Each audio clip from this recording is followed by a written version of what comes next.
বাস্তবে সব জায়গায় কিছু কিছু আলামত দেখা যাচ্ছে একটা বিশেষ দলের প্রতি, মানে প্রশাসন সহ অন্যান্য মিডিয়া এমনভাবে বেঁকে বসেছে, এইটা লেভেল প্লেইং ফিল্ড কোনো আলামত আমরা মনে করতে পারছি না। অবশ্য আরো সময় লাগবে এটাকে ভালোভাবে বলার জন্য। শুরু হয়েছে, আমরা দেখছি এটা ঠিক মতো হচ্ছে না, ইনসাফ হচ্ছে না। ওই ওয়ান জাস্টিসের বিরোধী কাজ হচ্ছে। সরকার ফ্যামিলি কার্ড দিবে, কোন দল তো এটা বলতে পারে না যে আমরা কার্ড দিচ্ছি এখন তোমাদেরকে এত টাকা করে দিব।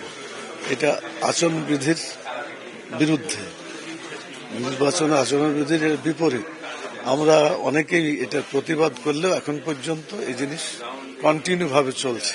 তাহলে কি করে বোঝা যাবে প্রশাসনে যারা আছে, নির্বাচন কমিশনে যারা আছে, তারা 100% সঠিক আছে এটা বলার আমি কোনো যুক্তিগত কারণ দেখছি না।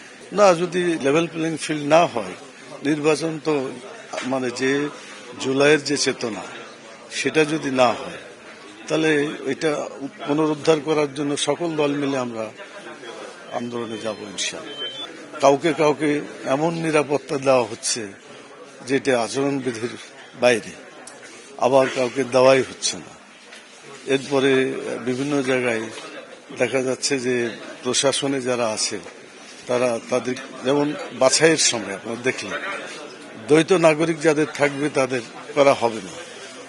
আমাদের কয়েকটা ছিল, দেখা গেল যেটা রিটার্নিং অফিসার অবৈধ বা বাতিল ঘোষণা করবে, কিন্তু এই একই জিনিস নিয়ে আরো কয়েকজন অন্য দলের তাদেরকে বৈধতা দিল।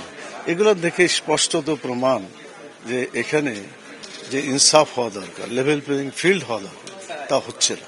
আমরা আশঙ্কা করছি, তবে আশাবাদী, যদি এখনো সময় আছে, নির্বাচনের আচরণ বিধিগুলো সবাই মান্য করে, প্রশাসন যদি কারো প্রতি একেবারে একপেশে না হয়ে যায়, তবে নির্বাচন ভালো হতে পারে।